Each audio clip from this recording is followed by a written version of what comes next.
விஜய் அவர்கள் வந்து நாகப்பட்டினத்துல வந்து 2வது சுற்றுப்பயணத்தை வந்து மேற்கொண்டிருக்காங்க. பாத்தீங்கன்னா இன்னைக்கு சனிக்கிழமை ஞாயிற்றுக்கிழமை தான் அவருடைய முக்காவாசி சுற்றுப்பயணங்கள் இருந்திருக்கு. நீங்களே சொன்னீங்க மக்கள் மனசு வச்சா அதை வேணா செய்ய முடியும். சரி, அவ்வளவு மக்கள் வராரு ஐயா விஜய் அவர்கள் மனசு வச்சா எல்லா தமிழ்நாட்டில் இருக்கக்கூடிய எல்லா பிரச்சனையும் ஒழிக்க முடியாது. விஜய் மனசு வச்சா முடியும். அவங்க தொண்டர்கள் சொன்ன செய்ய மாட்டாங்களா? நான் போடுறேன் அப்படின்னு வராங்கல்ல, நான் போடுறேன், நான் மாநாடு நான் வரேங்க அப்படின்னு உங்க விஜய் நான் வரேன் அப்படின்னு சொல்லிட்டு விடுறாருல, வராங்கல்ல எல்லாம். இல்ல ஏதாவது ஒரு விடயம் பேசிக்கிறாரா? சீமான் பேசுறாரு, இங்க பாரு என் கிரவுண்ட் இங்க இருக்கு, 2000 ஏக்கர் இருக்கு, இதுல நான் வந்து இப்ப என்ன பண்றாங்க, பிளாஸ்டிக் பொருட்களை தயாரிக்கிறாங்க, சிக்காட்னு எல்லாம் நிலத்துக்கு கொடுத்துறாங்க. ஆனா நான் பண்ண மாட்டேன், நான் அப்படி பண்ண மாட்டேன், மண்ணை மரடாக்குறேன், நான் பண்ண மாட்டேன். எத்தனை நாள் தயாரிக்கிறவங்களுக்கு அத்தனை பேருக்கு அரசு வேலை, அறுவடை பண்றவங்களுக்கு அரசு வேலை, அதை பயிர் பண்றவங்களுக்கு அரசு வேலை. அப்ப எத்தனை அரசு வேலை உண்டாகுது? அப்ப எத்தனை பேர் படிக்குது? ஜெர்மனிக்கு போய் சாத்தியமா? விஜய் அவர்களை பார்த்து இதெல்லாம் சாத்தியமாகுமா அப்படின்ட்டு இப்போ சீமான் அவர்கள் சொல்ற இதெல்லாம் வந்து சாத்தியமாகும். ஏன் சாத்தியம் ஆகாது? அவர் சொன்னாரு மரங்கள் மாநாடுல 10 மரங்கள் நட்டா 10 மதிப்பெண் எக்ஸ்ட்ரா வழங்குவோம் அப்படின்னாரு. அரசு அறிவிப்பு இருக்குதா இல்லையா? உண்மையை புரிஞ்சுப்பா எல்லாம் போப்பாருன்னு சொல்ல முடியுமா? நீங்க இவ்வளவு விஷயங்கள் பேசுறீங்க, ஆனா அரசியல் விமர்சகர்கள் நிறைய பேர் என்ன சொல்றாங்கன்னா 2026 சட்டமன்ற தேர்தல்ல திமுகவிற்கும் தாவேகாவிற்கும் தான் போட்டி அப்படின்னு விஜய் அவர்கள் சொன்ன மாதிரி. என்னங்கா தேர்தல் நடந்து முடிஞ்சிச்சா? புறக்கணிச்சிட்டாங்க. யாரு புறக்கணிச்சா? இப்ப கூட சொல்றேன், தமிழ்நாட்டுல நம்பர் 1 கட்சினா நாம் தமிழர் தான்.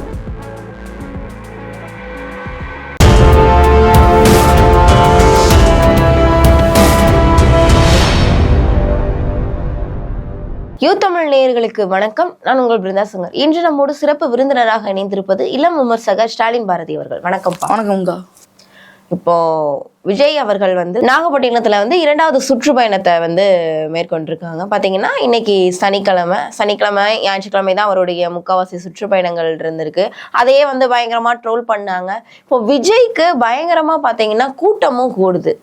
இப்போ சீமான் அவர்களுக்கும் கூட்டம் வரும், ஸ்டாலின் அவர்களுக்கும் கூட்டம் வரும், எடப்பாடி அவர்களுக்கும் கூட்டம் வரும். கூட்டம் வந்தா அந்த இடத்துல மட்டும்தான் இருக்கும். இப்போ அந்த ஊருக்குள்ளேயே போக முடியல. அந்த அளவுக்கு வந்து மக்களுடைய கூட்டம் பார்த்தீங்கன்னா அலமோதுது. அந்த அளவுக்கு வந்து செல்வாக்கு மிக்க ஒரு தலைவராக வந்து விஜய் அவர்கள் இருக்கிறாங்க அப்படின்னு சொல்லிட்டு மக்கள் மத்தியில ஒரு பேச்சு எழுந்திருக்கு. இதை நீங்க எப்படி பாக்குறீங்க? அதாவது ஐயா விஜய் அவர்கள் எப்படி அப்படின்னு பார்த்தீங்கன்னா வைதேகி காத்திருந்தான்னு நினைக்கிறேன். அந்த படத்துல வந்து சனிக்கிழமை ராமசாமி அப்படின்னு ஒரு கதாபாத்திரத்தை ஐயா ராதா ரவி அவர்கள் வந்து நடிச்சிருப்பாங்க. இவர் அப்படிதான் இந்த சொல்லுவாங்களே, என்னன்னா தடி எடுத்தோம்னா தண்டல்காரன் நாத்தியம் ஆனால் வந்துட்டு போகிற 6 மணி ஆனால் ஒரு ஐயோ 6 மணி ஆயிடுச்சு அவன் வருவானே அப்படின்ற மாதிரி, இவர் சனிக்கிழமை அவன் வந்துருவான்டா, அவனை வெயிடா அவன் அப்படின்ற மாதிரி ஐயா விஜயனுடைய கதை வந்து போயிட்டுருக்கு. இவர் சனிக்கிழமை ராமசாமி தான், சனிக்கிழமை பிசாசனம் வந்துட்டேன்ல அப்படின்ற மாதிரி இது தேய்ச்சா வருவார்ல, இவர் சனிக்கிழமை ஆனால் உடனே வந்துடுவார். அந்த மாதிரி ஒரு சிறப்பான அரசியலை பார்ட் டைம் அரசியலை ஐயா விஜய் அவர்கள் வந்து செஞ்சிட்டு இருக்காரு. அதே போல் பார்த்தீங்கன்னா அவர் ஒர்க் ஃப்ரம் ஹோம் இல்லை, ஒர்க் ஃப்ரம் பனையூர், ஒர்க்கெல்லாம் பனையூரில் பண்ணுவார், அறிக்கையெல்லாம் பனையூரில் விடுவார். அப்பப்போ தோணும் போது வந்து அரசியல் பண்ணிட்டு பொறுமையாக என்ஜாயாக போவார்.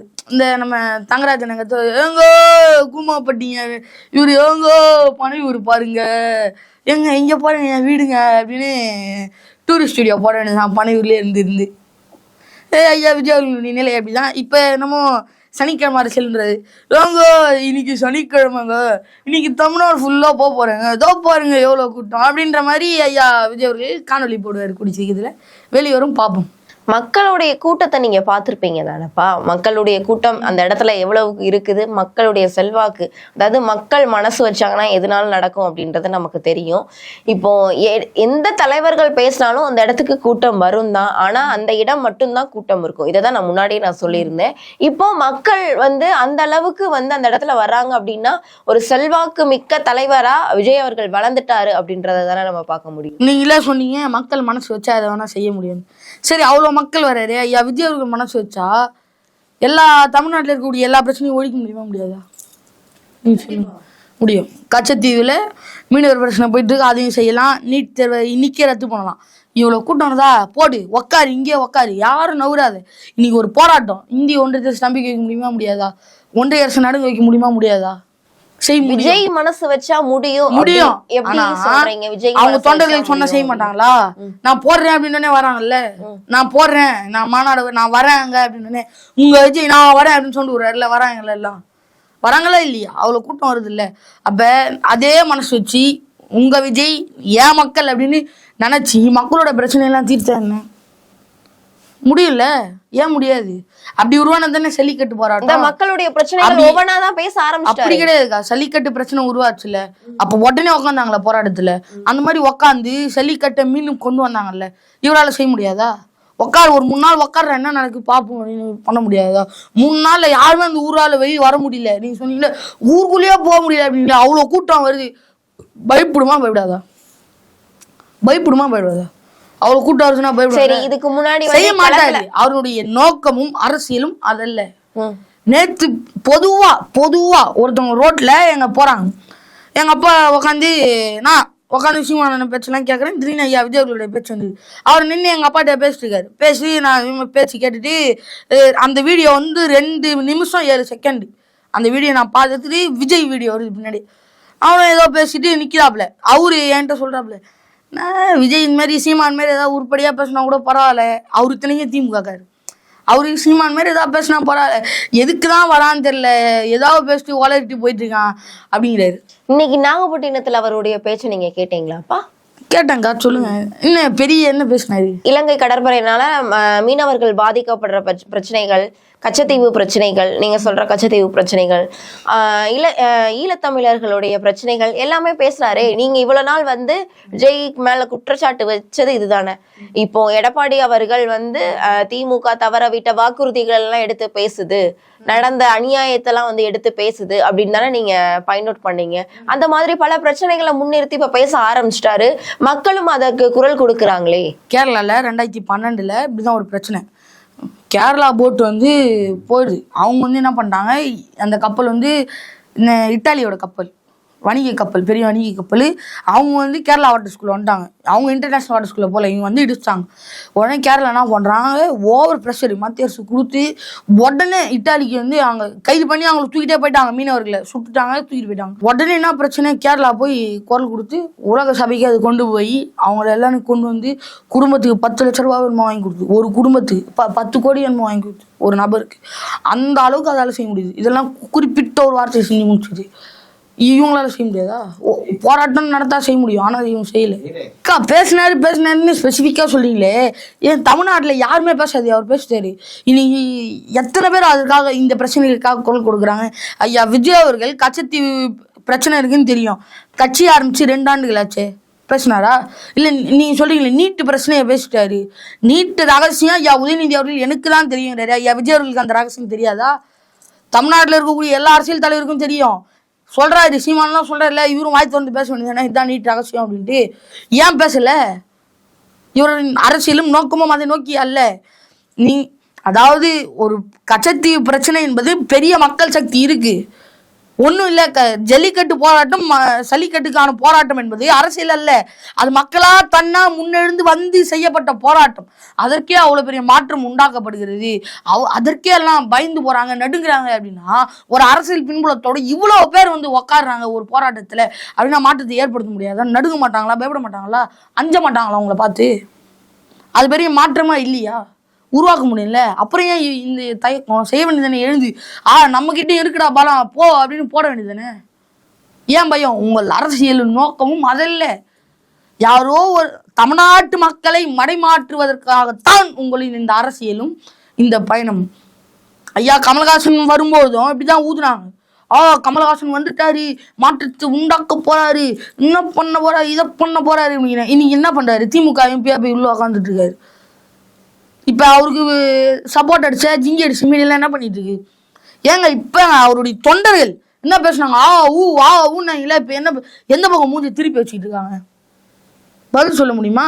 இல்ல ஐயா விஜய் அவர்களும் எதிர்வரும் காலங்களில் திமுக எம்பியாகவோ ஏதோ ஒரு கட்சியினுடைய எம்பியாகவோ சீட்டு வாங்கிட்டு போயிட்டாரு, கூட்டணி வச்சுட்டு போயிட்டாரு. ஐயா திருமாவளவன் போல 2 சீட்டு, காங்கிரஸ் போல கம்யூனிஸ்ட் போல ஒரு கட்சிக்கிட்ட போயிட்டு 2 சீட்டு 3 சீட்டுக்கு நிக்கிறாரு கையேந்தி. என்ன பண்ணுவாங்க?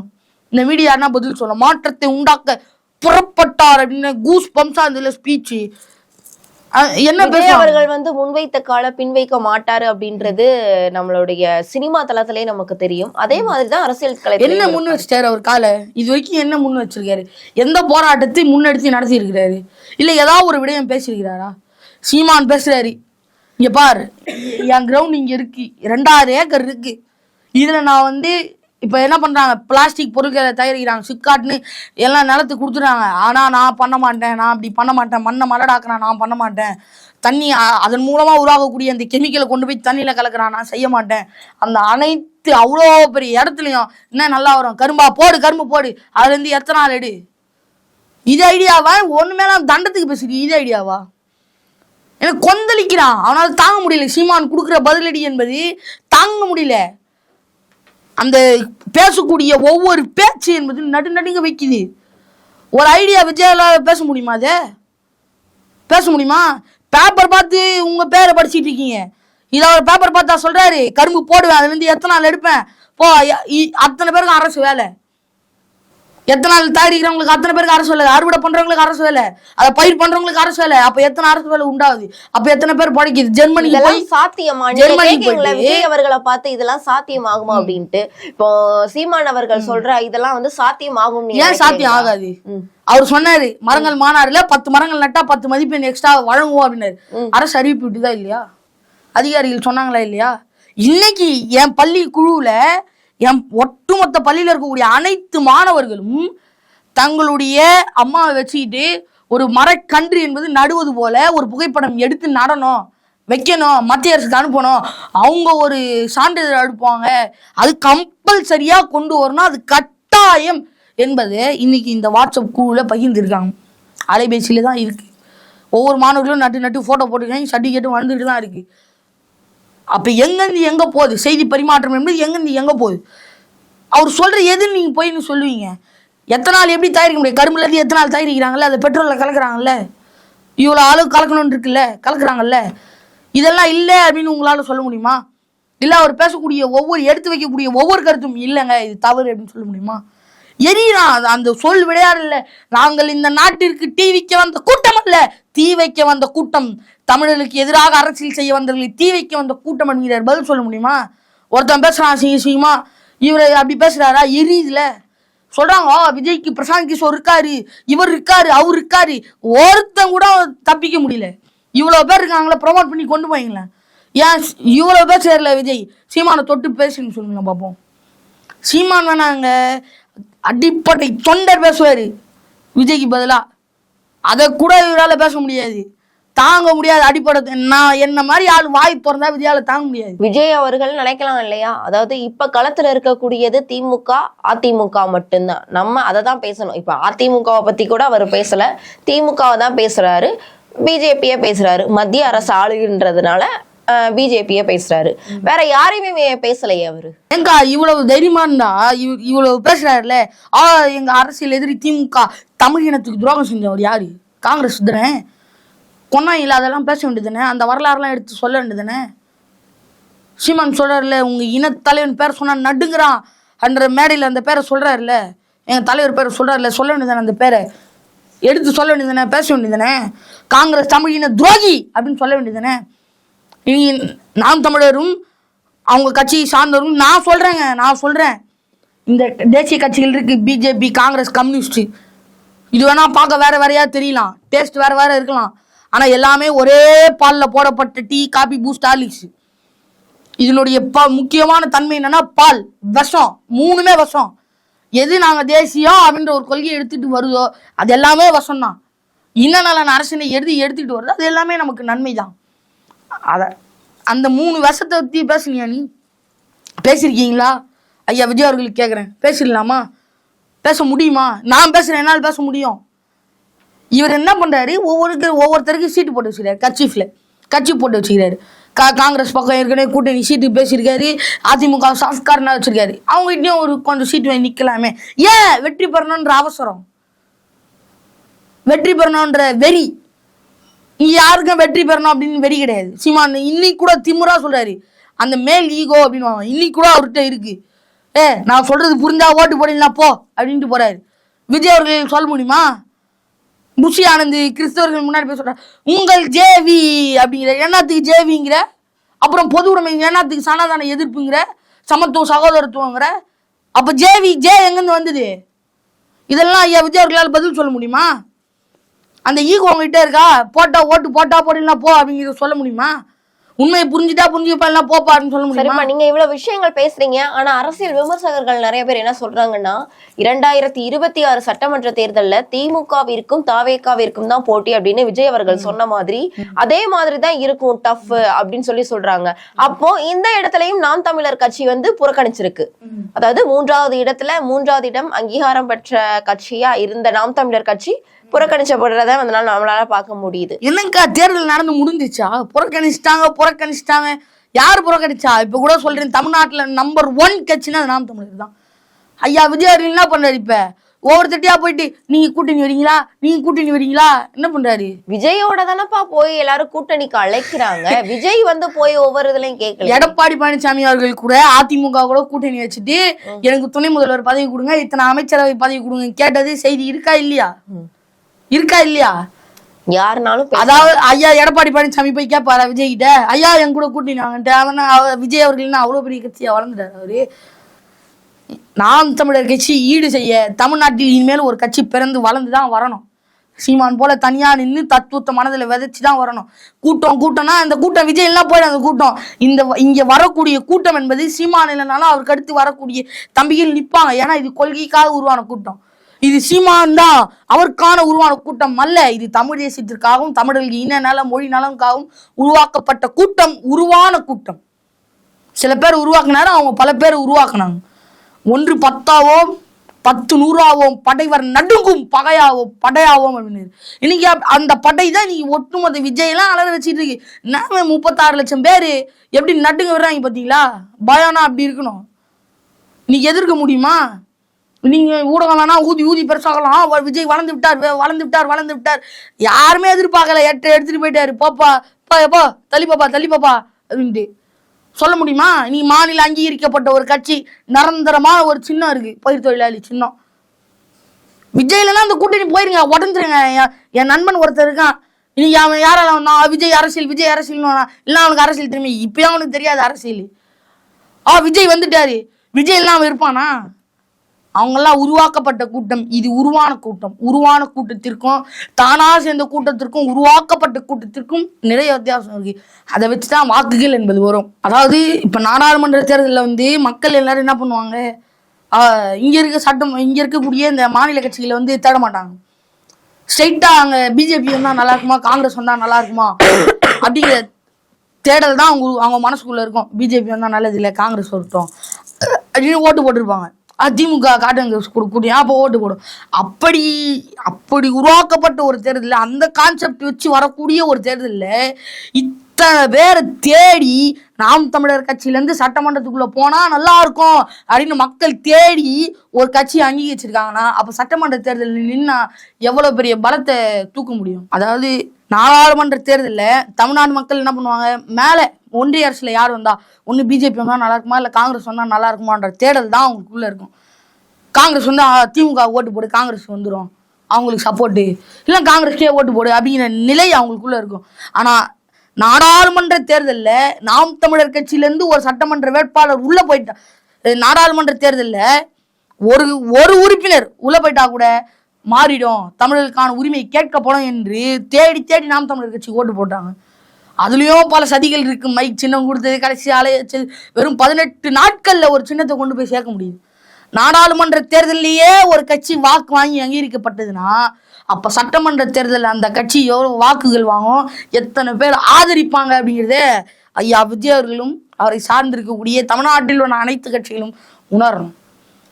அவங்க அனைவரும் உணர்ந்துதான் இருக்காங்க. இவங்க மீடியா சும்மா மக்களை ஏமாத்துறதுக்கு அவன் காசு கொடுப்பாங்கல்ல, ஊதி பெருசாக வேண்டியதான். கண்டிப்பா நாம் தமிழர் கட்சி குறித்தும் தமிழக வெற்றி கழகம் குறித்தும் இப்ப இருக்கக்கூடிய கள அரசியல் பற்றி பல்வேறு விவரங்களை எங்களோட பகிர்ந்தமைக்கு நன்றி.